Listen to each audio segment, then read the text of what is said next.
Hola, ¿qué tal? Buenas tardes, ya comenzando la tarde de hoy. Gracias por la presentación.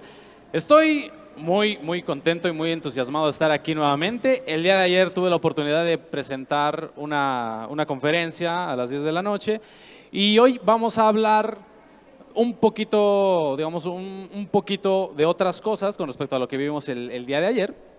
El día de hoy vamos a hablar sobre un proyecto en el que estuve trabajando, un proyecto de investigación con el fin de encontrar una manera alterna de utilizar una fuente de energía renovable. Vamos a hablar un poquito sobre las energías renovables y vamos a ver para qué nos pueden servir, porque de manera general tal vez pensamos que la manera directa de usarlas es para generar energía que impulse un automóvil, que nos ayude a sustituir la quema de combustibles, pero vamos a ver si existe alguna otra función en lugar de utilizarla para sustituir un combustible fósil para la combustión interna. Entonces, pues lo que tenemos por acá, a ver si se ve la presentación, ahí está. El título de esta conferencia es Cocinando el futuro de la energía y vamos a ver por qué el nombre. Entonces, unos pequeños datos rapidísimos sobre lo que comentaban, que ya me mencionaron ahorita que me presentaron. Yo soy ingeniero mecánico, mi título es ingeniero mecánico, egreso de la Facultad de Ingeniería de la UNAM en el año 2016, finales de 2015, prácticamente 2016, y después de que egresé comencé a trabajar en un proyecto de investigación de energías renovables, específicamente de energía geotérmica. ¿En dónde? En el Instituto de Ingeniería de la UNAM, para poder ubicar zonas geográficas en México que cuenten con recursos donde se pueda explotar la energía geotérmica y poder utilizar esa energía con el fin de conservar alimentos. Ese era el fin. Entonces, vamos a ver qué tanto se puede abarcar con este sector. Y pues nada más como dato adicional, lo que ya mencionaron, creador de un canal de YouTube que sorpresivamente, me sorprende bastante a mí, pues a la fecha es el canal de enseñanza en ingeniería mecánica más grande de habla hispana, un sector muy específico de mi carrera en el que dije me voy a enfocar y ahí lo tenemos. Entonces, pues vamos a comenzar con esto, ¿no? Primero, pues las energías renovables. Muchos podemos tener alguna definición, alguna noción de lo que son las energías renovables, pero a grandes rasgos es una fuente energética inagotable que proviene de un recurso natural, ¿no? O sea, en esa imagen que podemos ver ahí, a lo mejor existen diferentes energías renovables que podemos ubicar, ¿no? Como, vamos a ver si acá el apuntador nos ayuda, así. Creo que, bueno, no importa. En la parte superior izquierda se tienen lo que son las turbinas eólicas, ¿no? Que parecen como ventiladorcitos. Entonces, ese es un tipo de energía renovable que utiliza la energía del viento para poder transformarla en energía eléctrica. Y abajito de esos generadores eólicos tenemos una represa, el muro de una presa, donde ahí se puede aprovechar otro tipo de energía renovable, que es la energía hidroeléctrica, ¿no? Actualmente, la mayor cantidad de energía eléctrica que se genera en el país, pues es mediante la quema de combustibles fósiles, lo cual genera un alto impacto ambiental y eso hace que cada vez la calidad del aire pues, sea un poco menos adecuada para los seres vivos, ¿no? Entonces, la parte de la presita nos ayuda a ver cómo esa caída de agua, que cae con gran fuerza, puede hacer girar una turbina y ayudarnos a convertir esa energía que originalmente estaba en una presa, estaba quietecita, entonces era energía hidrostática que al abrir las compuertas hace que el agua descienda y eso genera el movimiento en una turbina que convierte este movimiento en electricidad. Y luego, hacia la derecha, tenemos los paneles solares, ¿no? Los paneles solares pues, pueden tener diferentes usos. Ya, el más común, sí, para tener receptores fotovoltaicos que convierten la energía solar a energía eléctrica, pero también ya lo vemos en muchos hogares, ¿no? Que se tiene la parte energética para poder calentar el agua con la que nos bañamos. Esa es como que ya la aplicación más directa que podemos ver en nuestros hogares. Y un poquito más hacia la derecha, ya en esa imagen, pues se puede ver cómo está el impacto ambiental con esa huella de carbono que se genera por medio de la quema de combustibles, ya sea por, no sé, por plantas nucleares, por plantas termoeléctricas, por la industria. Y fíjense que a mí me gusta mucho esa primera imagen donde se tiene esa como torrecita, ¿no? Donde está echando humo, que lo primero, no sé qué es lo primero que piensen cuando ven esa imagen. Bueno, no sé si alguien me pudiera decir qué es lo primero que se les viene a la mente cuando ven esa torrecita que echa humo. ¿En qué es lo primero que piensan? ¿Alguien me podría decir? Que levante la mano. ¿En qué? En energía nuclear, ¿no? O sea, ven bueno, el dibujito de hasta el fondo de la imagen y dicen energía nuclear. Pero fíjense que digo, yo también llegué a pensar que siempre que veíamos eso se trataba de energía nuclear, pero no es cierto. Si ustedes van a una central termoeléctrica van a ver ese tipo de torrecitas. Si ustedes van por ejemplo, a una instalación industrial demasiado grande, se tienen ese tipo de torrecitas, pero no es exclusivamente para la energía nuclear. Esas cositas de ahí se llaman torres de enfriamiento y se utilizan en muchas industrias y en muchos procesos para poder reciclar el agua con la que se está trabajando. Por ejemplo, en México, CFE utiliza muchas de esas torres de enfriamiento porque la generación de electricidad se da por medio de algo llamados ciclos termodinámicos, que pueden ser ciclos de tipo Rankine, así se llaman, dependiendo cómo va el proceso, o ciclos combinados. Entonces, esos procesos requieren agua a alta presión y a alta temperatura, lo cual hace que el agua se tenga que reciclar, tiene que recircular. Entonces, el agua necesita enfriarse para poder continuar en ese proceso. Entonces esas torrecitas como tal no exhalan o no avientan al ambiente contaminación en sí, sino que eso que se ve es vapor de agua, porque está enfriándose agua y parte de esa agua que ya no se puede aprovechar se evapora. Entonces no necesariamente tiene que ser de una planta nuclear, sino que puede ser en cualquier tipo de industria donde se manejen ciclos termodinámicos o ciclos energéticos a altas presiones y a altas temperaturas. Pero, pues bueno, esto es para la parte de energías renovables. Vamos a ponerle atención a esta presentación a dos energías renovables en particular. Y pues vamos con esto. ¿Hacia dónde tengo que dirigir el apuntador? Bueno, ahí está. Ahí podemos ver partes de las energías renovables, y tal vez la que no se pueda percibir directamente sería la energía geotérmica, ¿no? Por ejemplo, ahí hay unos domos en esa imagen que son domos que están en el suelo. Entonces esos domos tal vez dentro contienen tuberías que están conectadas al subsuelo para poder extraer o aprovechar el agua que sale, que es agua caliente, que puede ser de geysers, de fuentes hidrotermales, para que esa energía que contiene el agua al estar a alta temperatura, pues se pueda aprovechar en algún proceso industrial. Y a continuación, en esto de las energías renovables, pues vamos a mencionar esta parte de la energía geotérmica. La energía geotérmica usualmente pues viene del subsuelo, está transportada por el agua que viene desde profundidades de capas interiores en la corteza terrestre, y dependiendo del lugar geográfico en donde se ubique la fuente hidrotermal, puede clasificarse el tipo de energía. Hay de alta temperatura, de media y de baja. Entonces, dependiendo para qué la queramos aprovechar, podemos estudiar el sector, la región o el proceso, ¿no? Y pues otra imagen es como esta de aquí. Estas imágenes nos muestran cómo ya el agua prácticamente sale como vapor. Entonces, tal vez lo mejor no sería aprovecharla en su fase líquida, sino que aquí tal vez se podría utilizar para un sauna, no sé, para otra cosita más, digamos, no tan industrial, sino tal vez más para cosas personales, ¿no? Como por ejemplo Finlandia, que tiene muchos spas y muchos lugares de saunas. Bueno, se puede aprovechar este tipo de recurso. Ahora, pues aquí también hay personas que nos acompañan de edades tempranas, de primaria, secundaria. Entonces, pues tal vez se acuerden de esa película, ¿no? En esta película de la Era de Hielo donde salen los dodos, pues de hecho hasta uno se muere como en un geyser, ¿no? Que se están peleándose por una sandía y se sienta y ya cae como pollito, ¿no?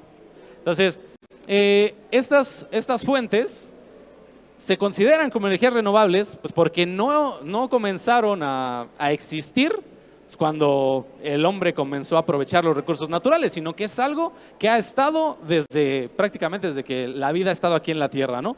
Entonces podemos garantizar que por lo menos hasta que el ser humano deje de existir en la Tierra, podríamos aprovechar estos recursos energéticos. Y pues bueno, vamos a hablar un poquito más de esto para relacionarlo con una aplicación que puede tener esto, ¿no? O sea, su fruta favorita.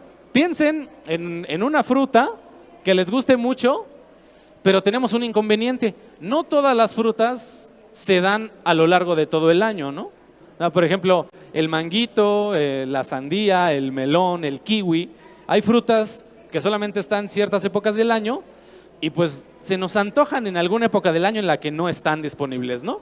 Y es aquí donde podríamos preguntarnos, de todas esas frutas, ustedes piensen en una o en algunas que digan, esta fruta me gusta mucho, me gusta tomarla en jugo, me gusta comerla en cóctel, no lo sé.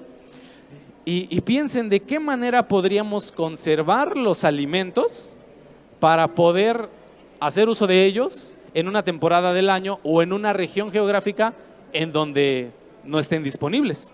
Entonces, esa es una aplicación en donde podemos hacer uso de las energías renovables para decir, ¿por qué no utilizar las fuentes energéticas de media temperatura, como en este caso la energía geotérmica, para poder deshidratar el alimento, ¿no? Entonces, en lugar de utilizar una quema de combustible o un horno eléctrico de deshidratación, ¿por qué no utilizar este recurso que es natural y renovable?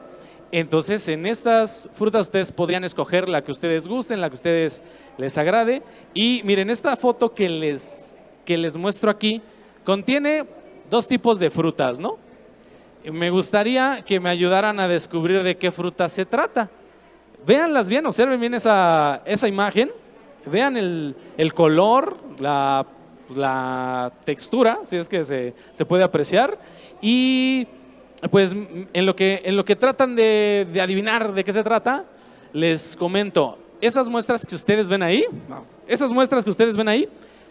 son muestras de fruta deshidratada que yo procesé y que envasé para que ese producto pudiera estar listo en cualquier época del año, ¿va? Entonces, a ver, vamos con las tres personas que nos están ayudando a descifrar de qué se trata. A ver, ayúdanos. ¿Sí? ¿Sí? La primera ¿Sí? es guayaba y la segunda jitomate. ¡Vámonos! A ver, los demás. Correcto. Sí, a ver, ¿las otras dos personas pensaron en frutas diferentes o en las mismas? ¿No? ¿En otras? ¿No? ¿Las mismas? ¿Las mismas? A ver, allá atrás pensaron en otra fruta. A ver, vamos a ver en qué otra pudieron haber pensado, ¿no? ¿Sí? En plátano, el primero. En plátano el primero, y ya el segundo sí, jitomate. Ok, vale. ¿Y allá atrás también? ¿Sí? A ver. Durazno. Durazno, ok, sí, también podría ser durazno. Plátano, manzana. Sí. Pueden ser diferentes frutas. En este caso, la imagen que se ve ahí es efectivamente guayaba y jitomate. Y fíjense, un dato bien interesante. En el proyecto en el que yo trabajé, donde estas muestras, yo las envasé, yo las deshidraté, ahí están, tuve que hacer una investigación previa para ver pues el grado en el que se tenía que deshidratar, o sea, saber durante cuánto tiempo tenía que estar expuesto el alimento al calor generado por la fuente hidrotermal y ver a qué temperatura, ¿no? Entonces esos pequeños detalles se tenían que calcular con base en la cantidad de agua que está constituida en ese alimento. Por ejemplo, el jitomate, no sé si lo sepan, pero el 97% del peso de un jitomate es agua. El 97%. Entonces, solamente el 3% representa lo que es la pulpita y las semillitas, ¿no? Todo lo demás es agua. Entonces, el hecho de que el alimento esté constituido de esa manera, y muchos de ellos, digo, la guayaba es un poquito menos, como 96, 95, ¿no? Pero es bastante, es muchísimo. Y esto nos ayuda a poder cuantificar o el entender el por qué a veces la fruta se echa a perder, ¿no? Como en el caso de cuando algo se enlama, cuando el aguacate se pone negrito, el plátano negrito, así, y otras cositas más. Entonces, miren, avanzando, ahí les muestro otra foto. Esa foto es cuando estábamos deshidratando la fruta en las charolas dentro de la cámara de deshidratación. Ahí no se alcanza a apreciar, pero digamos, en las paredes de esa cámara de deshidratación existían unos tubos en forma de zigzag, ¿sí? En forma de zigzag. Entonces, esos tubitos hacían pasar agua a altas temperaturas, más o menos 92, 94 grados Celsius, hacía circular esa agua, y con un ventilador se podía hacer que la corriente convectiva del aire retirara pues digamos, la fuente energética de calor de la tubería y se pasara al alimento. ¿Qué pasa? Entra una fuente de aire seco, el aire seco absorbe la humedad del alimento con ayuda del incremento de temperatura y se le retira esa humedad. Ese es el proceso de deshidratación. Entonces se requieren bombas que hagan circular el agua, se requieren ventiladores que nos ayuden con las corrientes de convección forzada para el aire, y necesitamos el cálculo también del volumen que se va a meter de fruta a deshidratar para saber el flujo de agua que va a estar circulando, ¿no? Eso es lo que utilizamos. Ahora, allá abajito hay otro color de frutita, y ese, se los digo, ese es kiwi. Ese de allá abajo es kiwi, ¿no? Entonces, en este proyecto de investigación en el que yo trabajé en el Instituto de Ingeniería de la UNAM, estas fotos son de hace 6 años. O sea, este proyecto es de hace 6 años, ¿no? Ahorita ese proyecto ya dio sus frutos y ya es una empresa, ¿no? Ya se aprovecha la energía geotérmica para poder tener esto como una producción de fruta deshidratada de forma continua. Y pues, ¿qué más? Aparte de estas dos frutas que ustedes ven ahí y del jitomate, deshidrataba guayaba también. Bueno, estaba la guayaba, es el kiwi, jitomate, mango, mucho mango, o sea, mucho mango. Cuando es temporada de mango, pues entonces se desperdicia mucho, ¿no? Digamos que uno de los argumentos, el por qué implementar este tipo de energías para este uso, es porque la gran cantidad pues digamos, de producción de frutas se pierde, y no necesariamente pues porque no se la quieran comer, sino porque en el proceso de traslado desde donde se cosecha hasta donde se lleva, a veces pasan días. Entonces, en esos días el alimento no alcanza a llegar porque ya se maduró, ya se hizo feito y ya no es aprovechable para consumo humano. Entonces, esta era una de las razones del por qué aprovechar esto y decir, ¿sabes qué? No importa en qué época del año te encuentres, tú puedes comer esto el día que quieras. Y muy importante, no es nada más el hecho de tenerlo ahí y comerlo, sino que hay 3 aspectos muy importantes a considerar. El primero, que el alimento conserve sus propiedades nutrimentales. Entonces necesitamos que ese alimento pues no nada más nos llene, sino que también nos nutra. Entonces necesitábamos que ese alimento se mantuviera así.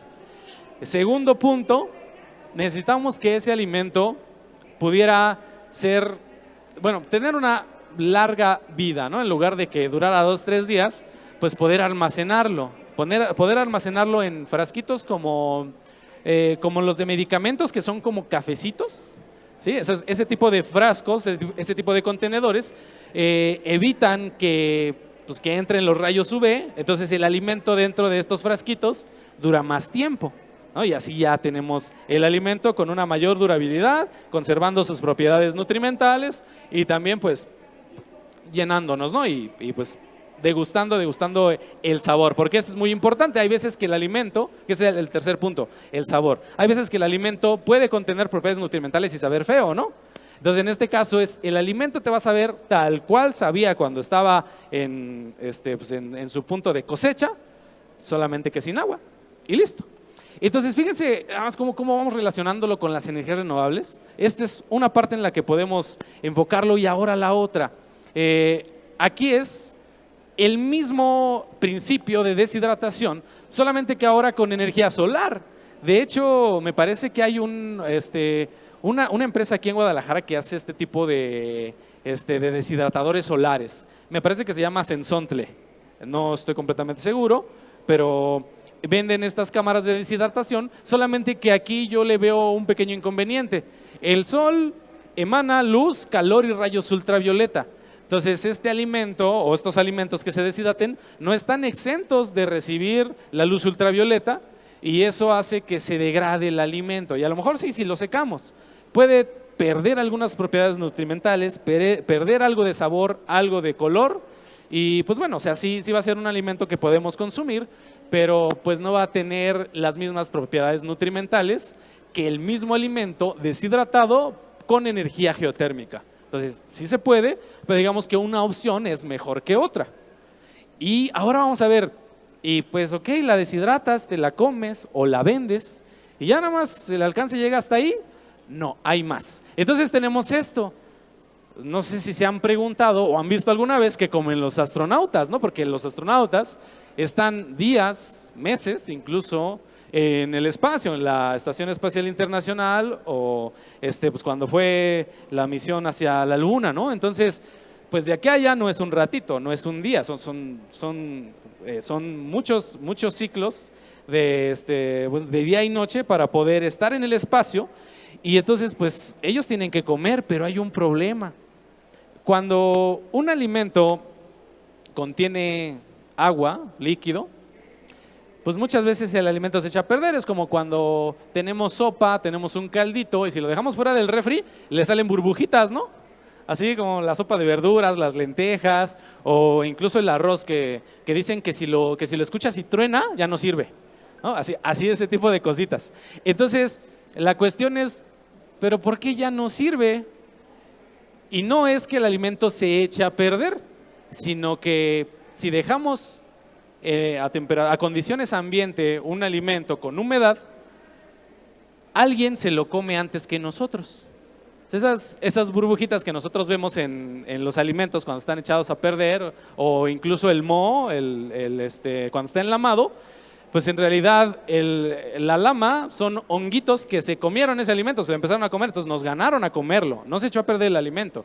Y cuando salen burbujitas es porque las bacterias comenzaron a proliferar, o sea, fue un cultivo literalmente, un cultivo, y entonces pues esas bacterias proliferaron en el caldito, en la sopita. Entonces las bacterias necesitan ambientes húmedos y cálidos o templados para poder reproducirse, para poder proliferar. Entonces pues ¿por qué no mejor quitarles esas comodidades a las bacterias? Entonces les quitamos la humedad y ya no proliferan. Entonces, ese es el por qué el alimento deshidratado se conserva durante mucho tiempo, ¿no? Entonces acá, pues los astronautas tienen esa ventaja porque pueden hacer uso del alimento deshidratado para poder comer cosas que no sean como lo que se ve en la imagen, ¿no? Una hamburguesita, unas papas. Entonces, mejor nos vamos a la comida en la que podamos conservarla y así obtener esto. Eso que ven ahí son un par de imágenes sobrepuestas donde se tienen alimentos envasados y si se dan cuenta esas bolsitas se parecen a las bolsitas que les mostré hace rato en la imagen de la guayaba. O sea, no sé si ven que se parece. Entonces, eso es porque el alimento tiene que estar al vacío, o sea, no tener agua, no tener aire tampoco, para que así ningún agente bacteriológico pueda proliferar y el alimento lo podamos consumir en cualquier momento. Entonces, pero fíjense, tiene unas cosas como popotitos. Esas bolsas tienen como unos popotes, porque pues ni modo que los astronautas, la gente que viaja al espacio, coma estos alimentos sin ningún tipo de hidratante, ¿no? Porque pues, entonces se deshidratarían. Entonces, ¿qué pasa? En esta imagen, ya haciéndole un poquito de zoom, se ven unas pequeñas botellitas como goteros que su función es conectarse con los extremos de las bolsas que tienen su orificio como una tapita. Entonces se embonan y podemos hidratar los alimentos y consumirlos en ese momento. Hagan de cuenta que es como cuando se quieren comer una Maruchan, ¿no? O sea, que le echan el agua, la dejan reposar un ratito y ya está su alimento. Así es, así funciona, ¿no? Nada más que esto pues nutre un poco más que la Maruchan, ¿no? O sea, es comida pensada para que esa demanda calórica y energética de la gente que está en el espacio sea cubierta. Entonces, que sea una dieta balanceada, que contenga los nutrimentos adecuados en las porciones adecuadas y con la humedad adecuada. Esto es en lo que también se puede implementar el proceso de deshidratación desde una fuente geotérmica, ¿no? Y pues aquí es otro ejemplo. Eso que ustedes ven ahí es un dispensador de agua que viene en pues, las estaciones espaciales. Esa cajita lo que hace es proporcionar agua por medio de presión. Entonces ustedes agarran el alimento deshidratado con como esa cavidad como popotito, la insertan y entra el agua para poder hidratar los alimentos. No, en este caso, esa imagen me parece que es de nopales. Entonces son nopales deshidratados, ¿no? Y así con muchos alimentos. Entonces hay alimentos que tal vez en el espacio no es necesario que se hidraten o que se deshidraten, como las galletas o el pan. Aunque, bueno, no sé si actualmente, pero como que esas comidas no eran tan recomendadas en el espacio porque como no hay gravedad, si muerden un pan, si muerden una galleta, quedan las moronitas volando. Entonces eso puede filtrarse por los ductos de ventilación, etcétera. Entonces podría causar problemas dentro de la estación. Pero pues esto es para que vean que el alimento se puede hidratar. Y si no es con las botellitas, pues en el dispensador de agua que viene. De hecho, ahí dice dispensador de agua en la parte de arriba y dice la cantidad de mililitros, ¿no? Que pueden insertar de acuerdo al alimento que ustedes quieran hidratar. Entonces, por eso ahí dice la estación de rehidratación, ¿no? Ahí es como los astronautas despachan su alimento. Y pues, a ver, ¿qué más tenemos? A ver, no recuerdo si esta era la última presentación. No, hay una más de esta, ¿no? Aquí viene esta imagen donde, fíjense que aquí viene como un tipo velcro, donde pues, el alimento y los utensilios tienen que estar pegados, porque como es gravedad cero allá en el espacio, pues no hay manera de que todo se quede en un solo lugar, ¿no? Entonces con velcro se pegan. Y ahí vemos, por ejemplo, el ejemplo de las galletitas y de lo que parece como M&M's, que esos no es necesario hidratarlos, entonces está la bolsita sellada, pero como tal no tienen el ducto del popotito para poderse hidratar, ¿no? Entonces, de esta manera es como se sobrevive ahí en el espacio, ¿no? Y pues a principios de los años 80, 70, cuando estaba todo esto de la carrera espacial, pues tal vez todavía no se aprovechaba el recurso energético de la geotermia y se utilizaba el proceso de deshidratación de alimentos, pues por algo más tradicional, como la quema de combustibles, ¿no? Entonces, esto que les muestro es tan solo uno de los alcances que puede tener el uso de una energía renovable si se sabe utilizar de manera correcta. Y claro, las energías renovables no son sinónimo de energías que no contaminen. En realidad, las energías renovables tienen un grado de impacto ambiental que es mínimo en comparación con la quema de combustibles, con la quema de hidrocarburos. Sí la hay, porque pues, hay una huella ecológica, porque se necesitan dispositivos que necesitan ser fabricados por algún proceso industrial que forzosamente contamina, ¿no? Es como el ejemplo, y con esto terminaría el día de hoy, como el ejemplo de las bolsas biodegradables. Terminando ya mis estudios universitarios, tuve una profesora de una materia de tecnología en materiales que trabajaba con plásticos, con polímeros, con plásticos. Entonces esta profesora dice, es que es una incongruencia esto que quieren implementar de las bolsas biodegradables, porque pues el objetivo es que la bolsa se deshaga, ¿no? Que ya no tenga un impacto en el ambiente, y en lugar de que la bolsa tape la coladera o se le atore a algún animalito, pues mejor que se degrade y desaparezca. Y decía, eso se escucha muy bien y muy bonito, pero el inconveniente es que al querer resolver ese problema se generaron más, porque ella decía mi profesora, la bolsa, cuando nosotros la vemos y se comienza a degradar y desaparece, ok, ya dejó de generar un impacto ambiental, pero contamina más su proceso de fabricación. Entonces de nada servía querer hacer que la bolsa desapareciera si todo el proceso llevaba más pasos, llevaba más maquinaria, más quema de combustible para poder obtener el producto final. es como los autos eléctricos, ¿no? Que dicen, cero emisiones. Sí, porque donde lo utilizamos, pues no se ve que se expulsen estos gases contaminantes. Pero la energía eléctrica, les repito, la mayoría de la cantidad de energía eléctrica producida en el país es por medio de ciclos termodinámicos que queman combustible, y el grado de eficiencia de un auto eléctrico, a pesar de ser mayor, necesita energía que fue procesada por una quema de combustible que causó un mayor impacto ambiental. Entonces, con esto yo terminaría la conferencia. Espero que les haya gustado. No sé cuánto tiempo tengamos, todavía tenemos tiempo si es que tienen algunas dudas o comentarios que quisieran hacer con respecto a lo que hemos platicado el día de hoy, o para la gente que llegó unos minutitos después, pues nos podemos poner al corriente. No sé, ¿alguien que quisiera comentar algo? ¿No? ¿Preguntas o dudas? Sí, ok, vale. Sí, gracias. Vale, ahí, y luego con nuestro amigo. Gracias. Sí. ¿Se debe continuar utilizando el plástico normal?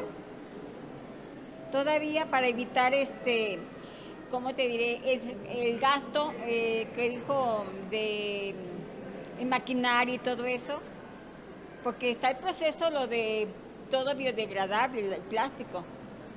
Entonces, ¿qué dijo? O sea, ¿conviene o no conviene? Pues respondiendo a esa pregunta, este comentario que hago sobre las bolsas biodegradables fue algo que en su momento escuché de mi profesora hace unos 6 años. Entonces, tal vez en ese entonces no era tan rentable hacer ese proceso. A medida que han transcurrido los años, tal vez ahorita ya ese proceso es más eficiente, y puede ser que para alguna producción de plásticos biodegradables ya se tenga un menor impacto ecológico. La pregunta es si ese menor impacto ecológico compensa la parte biodegradable o no, ¿no? Entonces, no tendría una respuesta en concretos. Habría que estar al día con la gente que se encarga de estos procesos para hacer un análisis y ver qué tantas emisiones tenemos. Sí, gracias.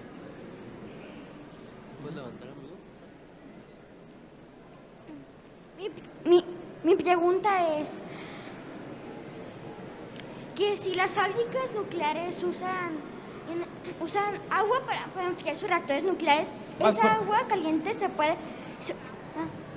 usar para la energía térmica? A ver, otra vez, ¿puedes repetir otra vez la pregunta? Así, fuerte, gracias. Que si las fábricas nucleares de energía usan agua para enfriar sus núcleos reactores, ¿esa agua se puede usar para para la energía térmica? Sí, ya. Ok, la pregunta es que si, pues a ver si en las plantas nucleares que utilizan agua y esa agua está muy caliente, ¿eso se puede utilizar como una fuente de energía térmica? ¿Sí es eso? O sea que si digamos esa agua podría aprovecharse en otro proceso para poder hacer uso de ella y no desecharla, sí se puede. De hecho, eso es algo en lo que se trabaja mucho, ¿no? Les comento, en la producción de electricidad se tienen los ciclos simples y los ciclos combinados. O sea, se llaman ciclos termodinámicos porque algo se tiene que calentar. Casi siempre es agua. Puede ser agua o puede ser aire. Entonces, hablando por ejemplo, de una planta nuclear que también se puede utilizar para generar electricidad, al utilizar las torres de enfriamiento con el fin de recircular el agua y poder hacer uso de ella, hay centrales que se llaman centrales de ciclo combinado. Entonces dicen, el agua ya entró muy caliente, se evaporó, hizo girar una turbina y esa turbina convirtió ese movimiento en electricidad. Entonces, al salir el agua por el otro lado de la turbina, resulta que esa agua sale caliente, sale muy caliente todavía. Y no es que el agua se tenga que desechar, desperdiciar, sino que tiene que enfriarse para poder reutilizarse en el ciclo. Pero pues yo cuando estudiaba eso decía, bueno, ¿y por qué se tiene que enfriar? ¿Por qué no esperar a que se enfríe, no? Y pues, o sea, no se puede esperar a que se enfríe porque el proceso es cíclico y va una vuelta y otra vuelta y otra vuelta. Pero si el agua todavía sale muy caliente, sí se podría aprovechar como energía térmica para tener un proceso en donde se requiera menor temperatura, como por ejemplo un proceso de deshidratación de alimentos o algo que requiera menor energía. Puede ser, por ejemplo, algo que nos ayude a conformar las cubiertas de plástico, como las que traen los juguetes o las de los pollos, que vienen así como en trastecitos de plástico. Ese tipo de materiales tienen un punto de fusión bajo, entonces se puede utilizar esa energía que sale de un proceso de generación de energía eléctrica, ya sea para generar electricidad por medio de proceso nuclear o de un proceso de quema de combustible. Sí se puede, pero tendría que implementarse para ver cuál es el grado de aprovechamiento que se tiene, ¿no? Porque, de hecho, no sé si sabían, pero, por ejemplo, un automóvil convencional tiene una eficiencia en la quema de combustible y todo este proceso para que un auto se mueva, tiene una eficiencia, así a lo más, abusando, el 30%. O sea, un auto no puede aprovechar el 100% de la gasolina que consume, porque mucho de ese intercambio energético se pierde. ¿En qué se pierde? El primero, en calor. O sea, entonces, cuando un motor funciona, se tiene que calentar, tiene que hacer girar los pistones, etcétera. Entonces, la mayor cantidad de energía que se pierde en cualquier proceso es por medio de calor. Y la otra parte puede ser por vibraciones mecánicas, vibraciones del motor, o la otra por el ruido, ¿no? Entonces, esas son cosas en las que se disipa la energía y ya no se puede aprovechar. Es por eso que la eficiencia de un motor de combustión interna no rebasa el 30%. Entonces, si lo escalamos a nivel industrial, en un análisis energético para una central termoeléctrica que utiliza quema de combustible para generar electricidad, la eficiencia está entre el 25 y el 32%. O sea, tampoco es que se aproveche todo. Entonces hay mucho de eso que se pierde y casi todo en forma de calor. Entonces, de 10 pesos que nosotros pagamos en luz, en realidad estamos aprovechando tal vez 2 o 3, en realidad. Y lo mismo pasa con la gasolina, ¿no? De 10 pesos que le metemos a un automóvil, 3 son para que el automóvil se mueva, 6 se caliente, los otros 6 para que se caliente el automóvil y 1 para el ruido, ¿no? Entonces, ese grado de aprovechamiento de energía tenemos. Y pues el reto es cómo hacer que se aproveche mejor esa energía. Que claro, hay gente que dice, bueno, un motor eléctrico es más eficiente que un motor de combustión interna. Sí, un motor eléctrico no se calienta tanto y es más eficiente, entonces un motor eléctrico tiene una eficiencia del 95-97%. Casi toda la energía que recibe se convierte en movimiento. Entonces dicen, ¿por qué no hacerlo todo eléctrico? Pues porque para utilizar esa energía eléctrica, primero tenemos que quemar combustible para usar esa electricidad. Entonces ese es el por qué no podemos aprovechar todo de manera directa, ¿no? Pero sí se puede aprovechar, así como nos comentaban ahorita, pero hay que saber con qué proceso lo podríamos combinar. Y pues bueno, no sé si tengan alguna otra pregunta o comentario con respecto a esto. Sí, Saúl. ¿Se puede levantar, por favor? Claro. Sí, yo nada más tenía la pregunta de cómo se llama el negocio que empezó con esto, o sea, y que ya ahorita ya está vendiéndose como tal. El de la deshidratación de alimentos. ¿Cómo se llama el negocio? Mira, el nombre sí tiene nombre de la empresa, pero cuando yo empecé en este proyecto de investigación, no tenía nombre porque era un proyecto, era un prototipo, ¿no? Entonces, sí, o sea, sí sé el nombre, pero no me acuerdo en este instante, pero sé que empieza con GeoFood. GeoFood. O sea, si ustedes googlean GeoFood, van a ver alimento deshidratado con energías renovables, ¿no? Entonces, GeoFood, así van a encontrar, así se llama la empresa que trabaja con este aprovechamiento de energía geotérmica, ¿no? Pero pues en ese entonces, hace 6 años, cuando yo trabajé en este proyecto de investigación, pues todavía no tenía nombre porque pues, era apenas un proyecto, pero ahorita ya dio frutos. Entonces ahí donde nos podemos dar cuenta que en este tipo de investigación en energías alternas o renovables, no nos llevamos un día o dos, ¿no? Son años de investigación, años de pruebas, y el reto es ese. ¿Será o no será factible hacerlo? Pues hasta que no hagamos las suficientes pruebas y no veamos que es rentable, pues ya podemos continuar o financiar ese proyecto, ¿no? Pero pues ese es el objetivo, que también el proyecto sea rentable económicamente para que se obtenga tanto beneficio ambiental como beneficio económico, ¿no? Sí, pero GeoFood, ¿sí por ahí? ¿Sí lo encontraste? Sí, entonces sí existe, ese. Listo. ¿Qué más? ¿Alguna otra pregunta que quisieran hacer? ¿No? ¿Preguntas o comentarios? Todavía tenemos tiempo, fíjense que nos vemos algo rápido, o no sé si me fui rápido, pero si quedaron por ahí vacíos o dudas, pues adelante, con toda confianza pueden sacar sus dudas o complementar lo que acabamos de decir. Sí, acá tenemos dudas, perdón, es que el escenario está muy grande. A ver, sí, gracias. Entonces, ¿conviene más un carro híbrido que un carro eléctrico por el consumo y el aprovechamiento de la energía?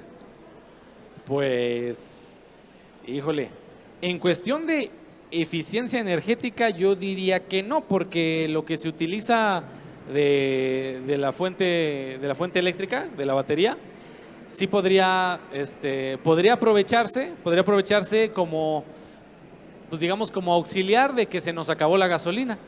Pero pues de eso a que sea más rentable en términos energéticos, yo no lo creo. En términos energéticos no, pero tal vez por la manera en la que le demos uso a ese automóvil, pues puede ser que sí, ¿no? Porque también fíjense los inconvenientes.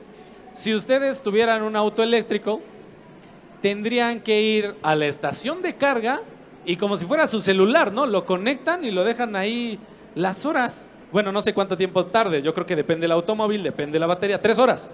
Bueno, entonces, pongámosle promedio 3 horas para que se cargue la batería de un auto eléctrico. Pero imagínense, ustedes tienen prisa. Entonces, pues, si dices, ¿conviene o no conviene? Depende la perspectiva, ¿no? Entonces, porque si tienes prisa y se te acaba la carga de la batería, pues no es lo mismo que tuvieras un auto de gasolina que vas y en 5 minutos ya. Entonces, pros y contras.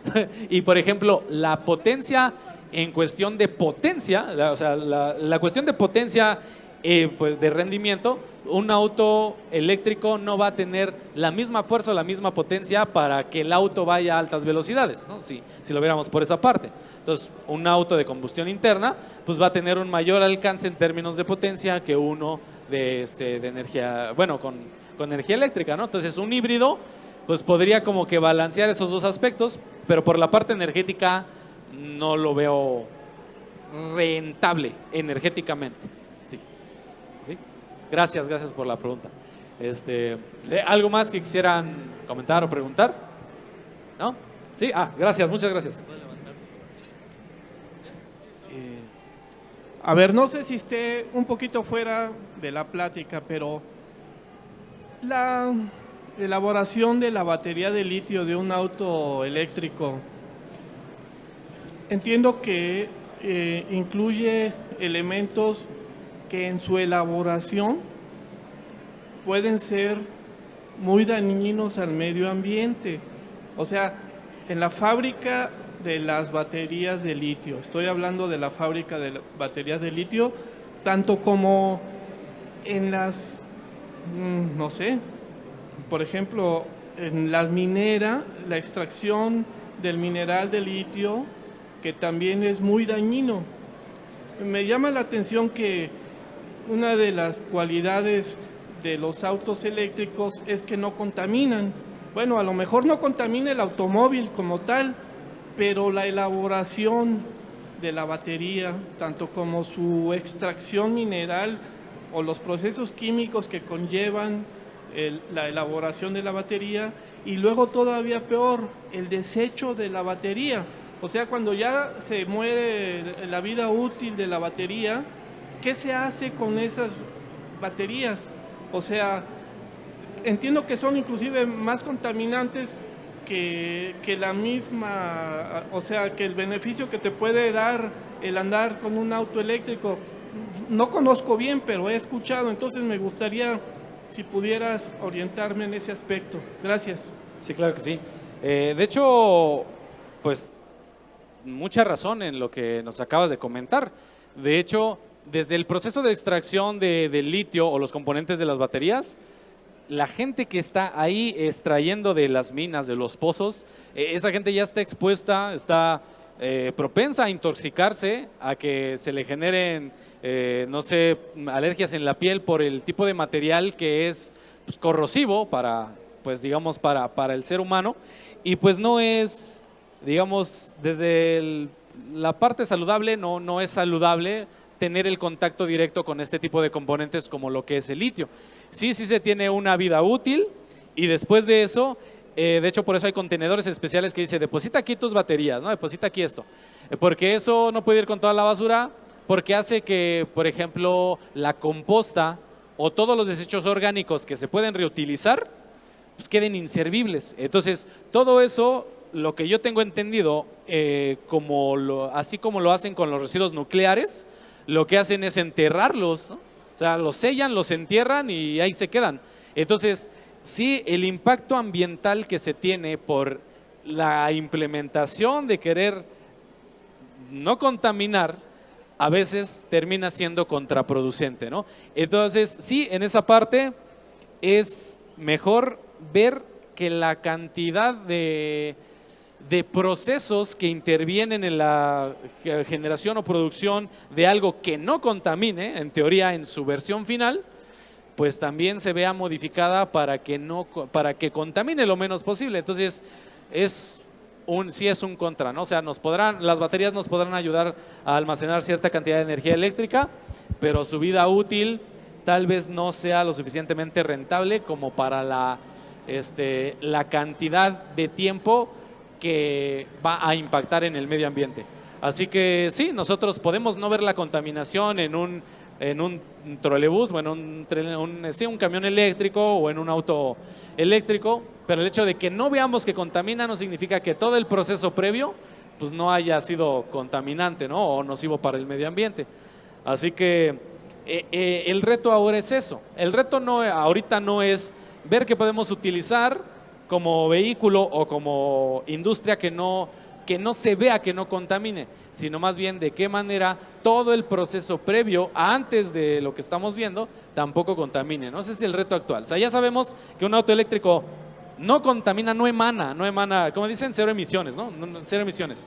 Pero todo lo previo sí, entonces ahora el reto es ver de qué forma podemos hacer que todo ese proceso contamine lo menos posible, porque decir que no contamine sería una idealización, ¿no? Entonces, sí.